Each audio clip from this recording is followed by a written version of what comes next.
Boa noite. O Ministério Público denuncia o chefe da Polícia Civil do Rio por contratar uma empresa suspeita sem licitação. A Anistia Internacional pede uma comissão de investigação independente para solucionar o caso das execuções da vereadora Marielle e do motorista Anderson. A Justiça Federal de Brasília absolve o ex-presidente Lula, o ex-senador Delcídio do Amaral, o banqueiro André Esteves e mais 3 pessoas da acusação de tentar comprar o silêncio do ex-diretor da Petrobras, Nestor Cerveró. Deputados reabrem a possibilidade de indicações políticas para cargos nas estatais. Aqui na Rússia, a seleção francesa começa a treinar para a final de domingo. A Croácia descansa depois da maratona que levou o time para a decisão inédita. Você vai ver os números de uma Copa recheada de gols de bola parada. E os astros que podem ganhar o título de craque do Mundial. Agora, no Jornal Nacional.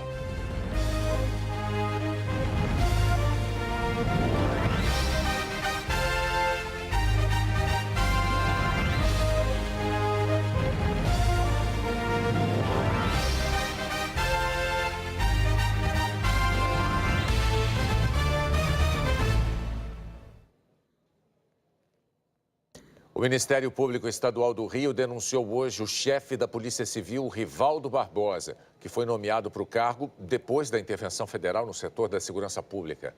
A acusação é de contratar uma empresa sem licitação.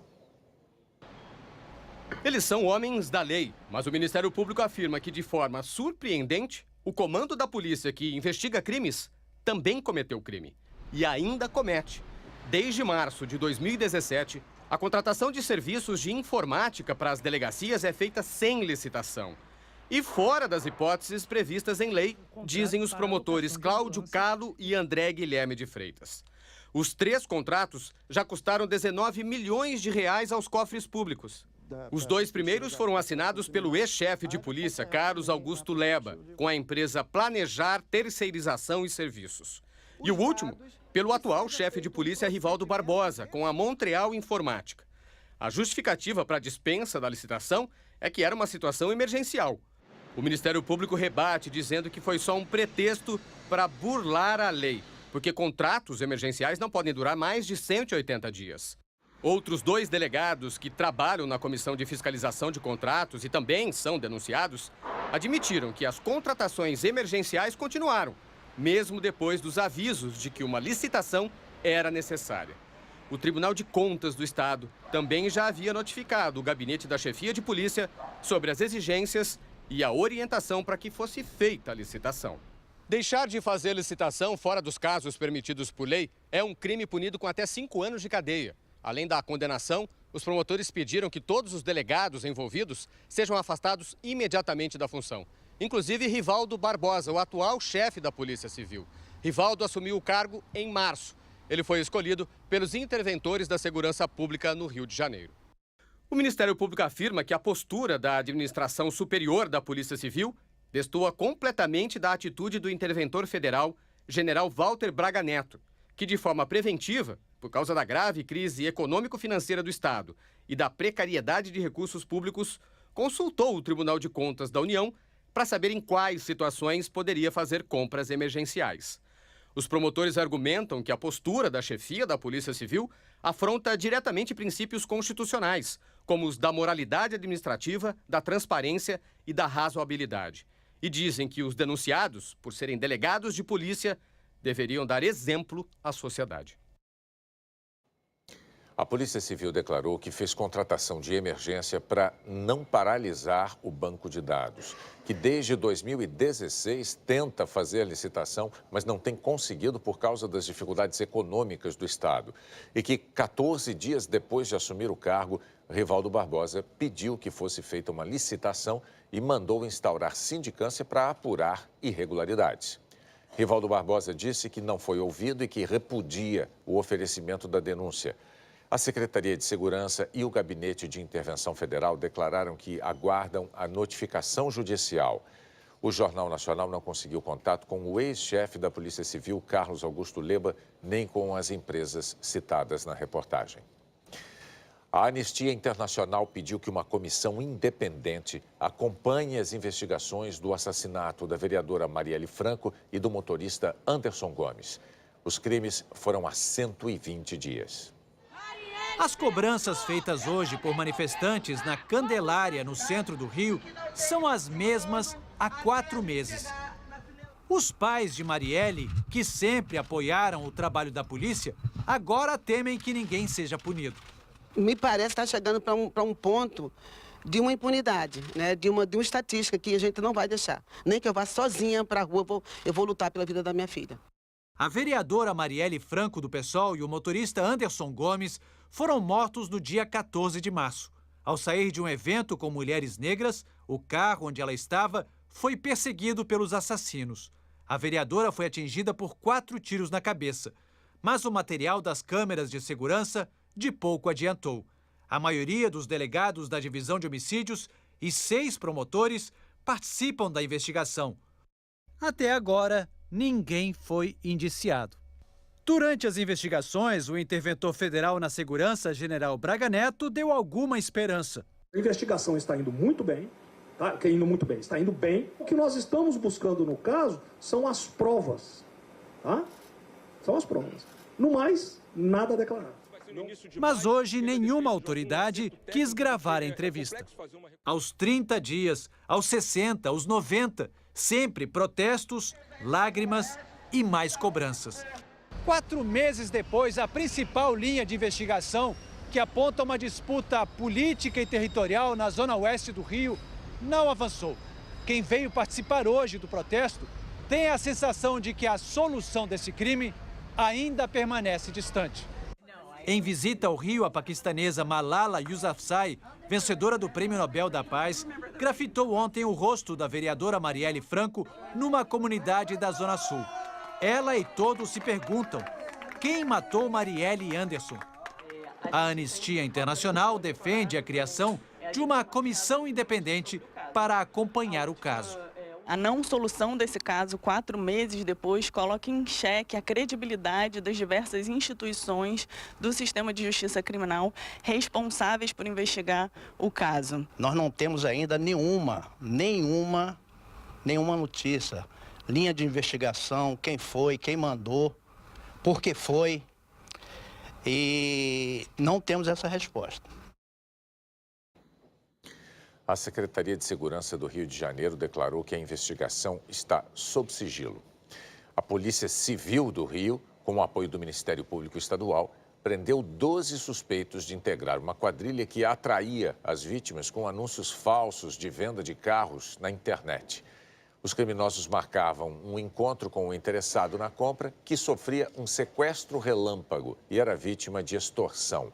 O bando pode ter aplicado o golpe mais de 100 vezes. A polícia suspeita que 2 desses sequestros tenham terminado em assassinatos. A Câmara de Vereadores do Rio de Janeiro rejeitou 2 pedidos de abertura de processo de impeachment contra o prefeito Marcelo Crivella, do PRB. Numa reunião a portas fechadas na prefeitura, ele prometeu facilidades a pastores e líderes religiosos. O Ministério Público entrou com uma ação civil pública por improbidade administrativa. O Ministério Público do Rio já tinha feito 3 recomendações ao prefeito Marcelo Crivella, apontando o desrespeito à liberdade religiosa e ao Estado laico, ou seja, imparcial em relação às questões religiosas. A gente entendeu que ao longo desses meses de gestão, várias ações do governo dele tendem a privilegiar apenas o segmento evangélico. A promotora relata eventos da Igreja Universal do Reino de Deus dentro de escolas públicas. A foto de um dos eventos mostra o cartaz oferecendo atendimento espiritual. A ação também destaca o uso gratuito do sambódromo para um evento da Igreja Universal, a Vigília do Resgate, em novembro de 2017. O documento cita ainda a reunião a portas fechadas de Marcelo Crivella com 250 pastores e líderes religiosos no Palácio da Cidade, sede da Prefeitura, na semana passada. O jornal O Globo teve acesso ao encontro em que o prefeito ofereceu facilidades, como cirurgias de catarata. E se os irmãos conhecerem alguém, é só começar com a máscara, vai anotar, vai encaminhar, daqui 1 semana ou 2 a gente está operando. Para o Ministério Público, o prefeito extrapolou os limites do razoável, usando sua estrutura para propagar seu credo e aumentar seu capital eleitoral, como ficou evidente na presença de pré-candidatos na reunião. O MP pediu uma liminar à Justiça para que Marcelo Crivella cumpra 12 determinações, entre elas a de não usar a máquina pública para defender seus interesses ou os do seu grupo religioso e não usar espaços públicos para doutrinação religiosa. O MP quer que o prefeito seja afastado do cargo caso desrespeite as obrigações apontadas na ação. Hoje à tarde, a Câmara de Vereadores fez uma sessão extraordinária para votar 2 pedidos de abertura de processo de impeachment contra o prefeito. As galerias divididas apoiavam ou vaiavam os parlamentares.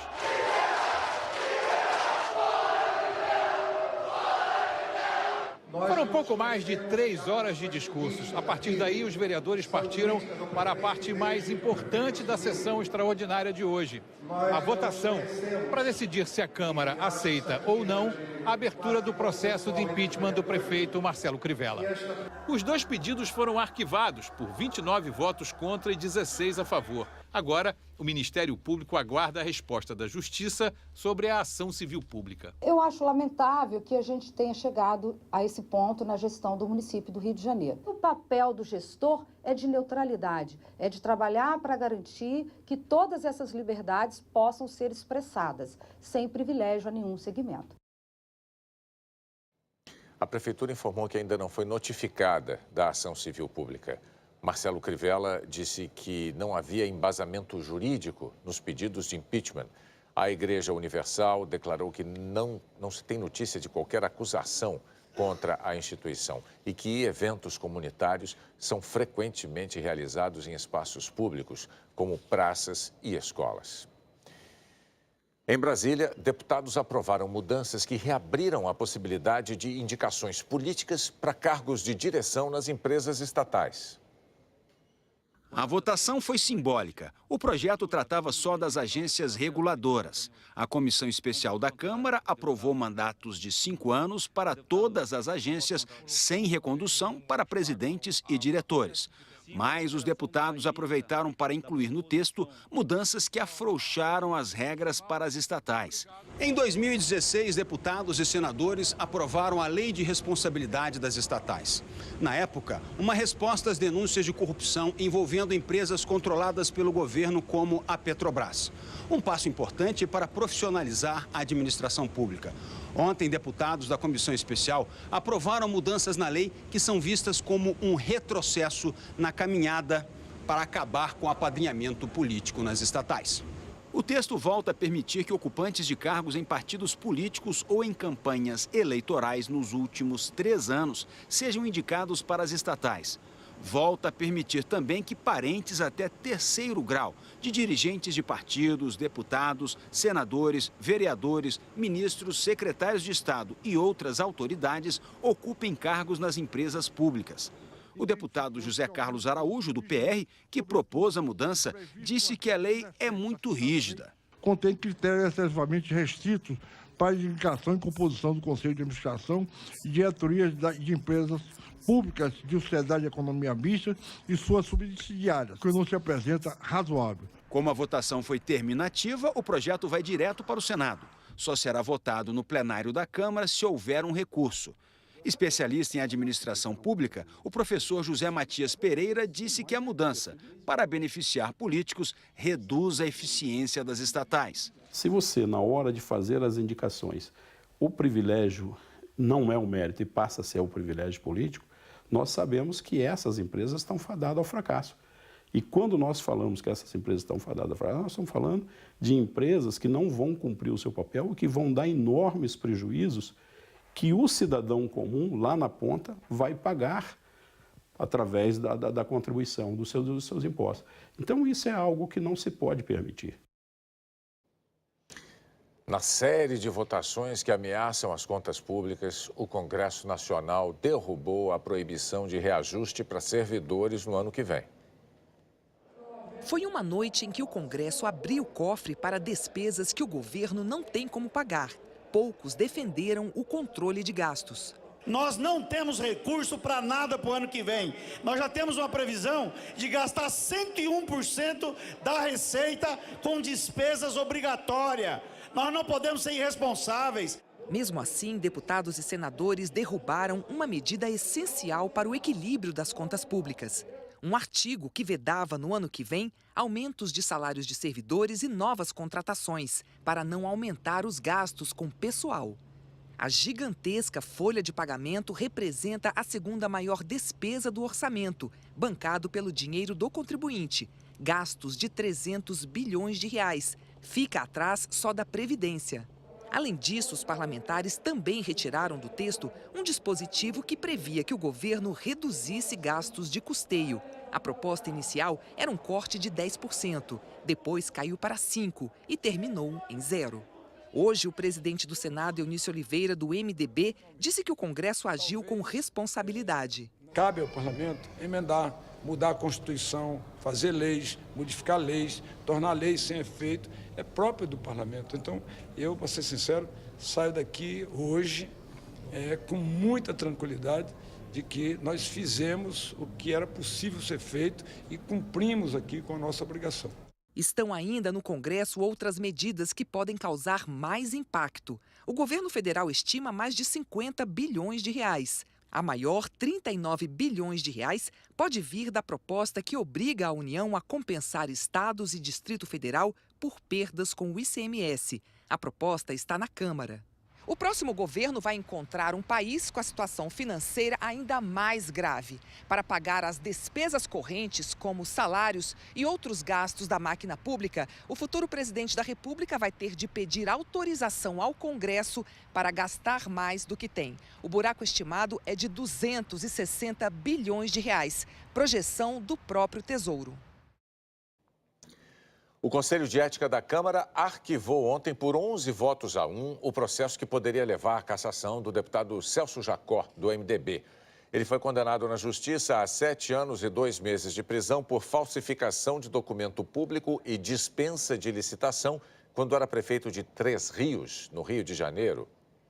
E uma correção. Ontem nós dissemos que Jacó pode trabalhar na Câmara e dormir na penitenciária à noite. Mas no mês passado ele conseguiu passar a cumprir pena em regime aberto, ou seja, Jacó tem que dormir em casa. A Justiça Federal de Brasília absolveu o ex-presidente Lula e mais 6 pessoas do crime de obstrução de justiça. Entre elas, o ex-senador Delcídio do Amaral e o banqueiro André Esteves. Todos tinham sido acusados de tentar comprar o silêncio do ex-diretor da Petrobras, Nestor Cerveró. O processo durou 2 anos. Em julho de 2016, o ex-presidente Lula e outras 6 pessoas viraram réus, acusados de envolvimento na compra de silêncio do ex-diretor da Petrobras, Nestor Cerveró, para evitar que ele fizesse delação premiada. A acusação era de tentativa de atrapalhar as investigações da Lava Jato. O Ministério Público pediu a absolvição do ex-presidente Lula e do banqueiro André Esteves. Hoje, o juiz Ricardo Leite absolveu todos do crime de obstrução de justiça. O ex-presidente Lula, o ex-senador Delcídio do Amaral, que era do PT e hoje está no PTC, o ex-chefe de gabinete de Delcídio, Diogo Ferreira, o advogado de Cerveró, Edson Ribeiro, o amigo de Lula e pecuarista José Carlos Bunlai, o filho dele, Maurício Bunlai, e o banqueiro André Esteves. André Esteves chegou a ser preso em novembro de 2015 pela suspeita de compra de silêncio de Cerveró. Ficou preso quase um mês em Bangu 8, no Rio. Conseguiu prisão domiciliar concedida pelo ministro Teori Zavascki. Em setembro do ano passado, o Ministério Público Federal em Brasília já tinha pedido para a Justiça inocentar André Esteves, por verificar em depoimentos que, após Delcídio ter pedido a ele para pagar Nestor Cerveró, o banqueiro não aceitou contribuir. No caso de André Esteves, no entanto, esse apoio não chegou a ocorrer e nem mesmo a ser aceito pelo pretenso apoiador, conforme afirmado por Delcídio. Ele decidiu por não participar do esquema já montado. No mesmo documento, o procurador Ivan Marques afirmou sobre o ex-presidente que não há nada que demonstre o interesse de Lula no silêncio de Cerveró e se demonstrou impossível provar que Delcídio tenha sequer discutido o caso com Lula. E agora, no desfecho do processo penal, o juiz considerou que as provas eram insuficientes contra os 6 acusados e que a lei proíbe condenações fundamentadas somente em delações premiadas. Ricardo Leite disse que há deficiência probatória para sustentar qualquer juízo penal reprovável. A colaboração premiada, bem como o testemunho de outros réus, não possuem credibilidade suficiente para qualquer juízo condenatório. O magistrado mencionou a gravação feita por Bernardo Cerveró, filho de Cerveró, que gravou uma conversa dele com o ex-senador Delcídio do Amaral. Disse que o áudio captado não constitui prova válida para ensejar qualquer decreto condenatório, que há suspeitas também da ocultação de fatos por Bernardo e Cerveró e que a gravação não esclarece vários pontos, ensejando dúvidas e omissões. Essa é a primeira absolvição de Lula na Lava Jato. Ele já foi condenado em segunda instância no caso do Triplex e está preso desde abril. E ainda é réu em outras 5 ações penais, acusado de crimes como tráfico de influência e corrupção. Além disso, o ex-presidente é investigado em 2 inquéritos da Lava Jato, um no Supremo e um na Justiça Federal, suspeito de integrar a organização criminosa e de receber propina. A defesa do ex-presidente afirmou que Lula não praticou qualquer crime e que, por isso, foi absolvido pela Justiça de Brasília num julgamento justo e imparcial. O ex-senador Delcídio do Amaral afirmou que a justiça foi cumprida e que está feliz com a absolvição, porque foi vítima na situação. A defesa de Diogo Ferreira afirmou que a justiça foi feita, que todas as ações do cliente foram praticadas a mando de Delcídio do Amaral, sem noção de que pudesse estar fazendo algo errado, e que Diogo Ferreira sempre colaborou com a justiça. A defesa de André Esteves afirmou que, desde o início, afirmava reiteradamente a absoluta confiança na absolvição pedida pelo Ministério Público Federal, que reconhece que é um dever do Estado investigar, mas que toda e qualquer investigação deve ser feita dentro do devido processo legal, sem excessos, e que a prisão inicial de André Esteves era completamente desnecessária e abusiva. A defesa de Edson Ribeiro afirmou que a sentença reconheceu que o cliente não praticou crime algum, como foi dito desde o início do processo. A defesa de José Carlos Bunlai afirmou que a sentença reflete a verdade que o cliente sempre sustentou nesse processo, que jamais houve qualquer tentativa de obstrução da justiça. Nós não conseguimos entrar em contato com a defesa de Maurício Bunlai. As acusações que terminaram em absolvição hoje surgiram depois de uma colaboração que premiou muito o delator em troca de pouco. O ex-senador Delcídio do Amaral fechou delação em fevereiro de 2016. Acusou empresários, ex-presidentes e parlamentares de partidos como PT, MDB e PSDB. Mas desde então, nenhum processo resultou em condenação de quem quer que seja. E o Ministério Público Federal em Brasília já pediu que o acordo fosse rompido por considerar que Delcídio mentiu ao atribuir a Lula a coordenação desse esquema de pagamento de valores pela compra do silêncio de Cerveró. Agora a delação de Delcídio está sob análise formal por causa de uma suposta omissão.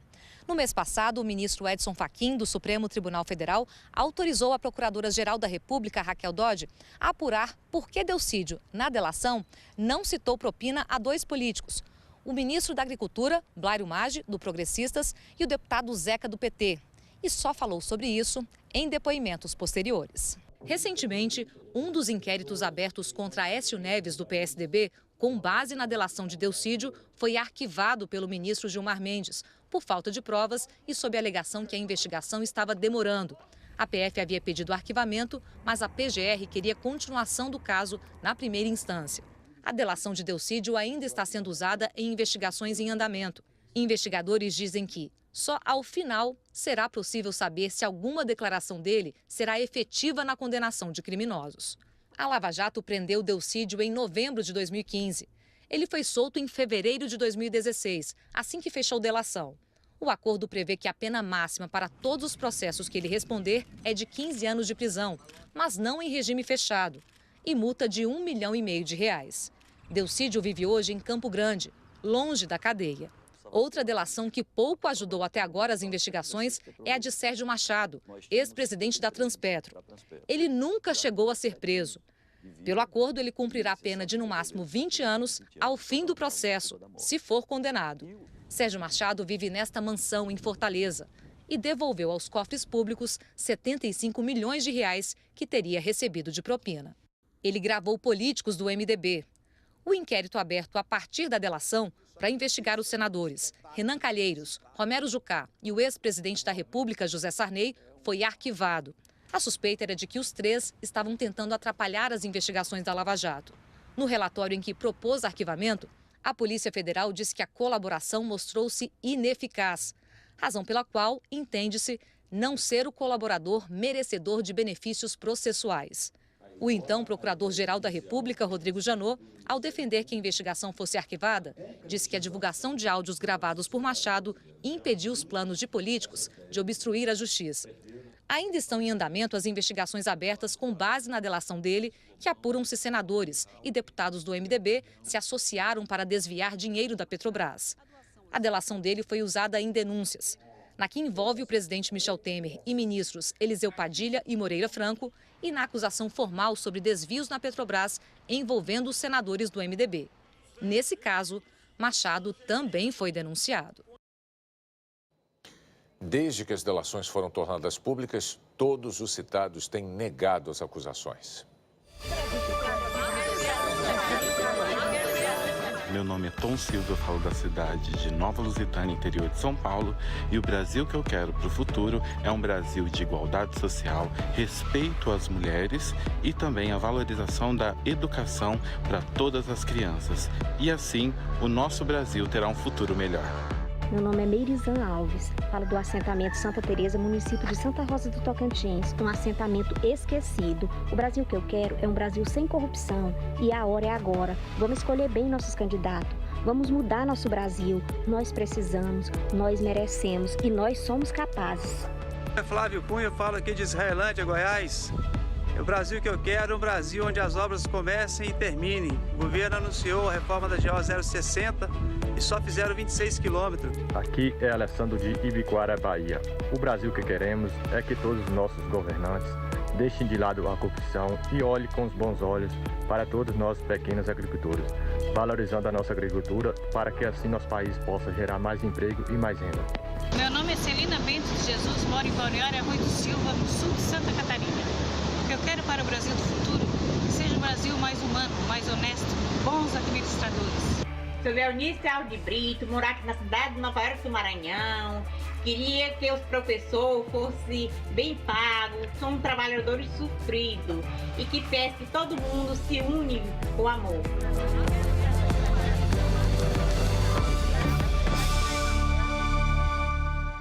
Todas as mensagens do Brasil que eu quero estão no Globoplay, na página do JN e em g1.com.br/Brasil que eu quero, tudo junto. É só mandar o vídeo pra gente. E a seguir, como estão França e Croácia a 3 dias da decisão da Copa, e um estudo da FIFA revela uma tendência na estratégia ofensiva das seleções.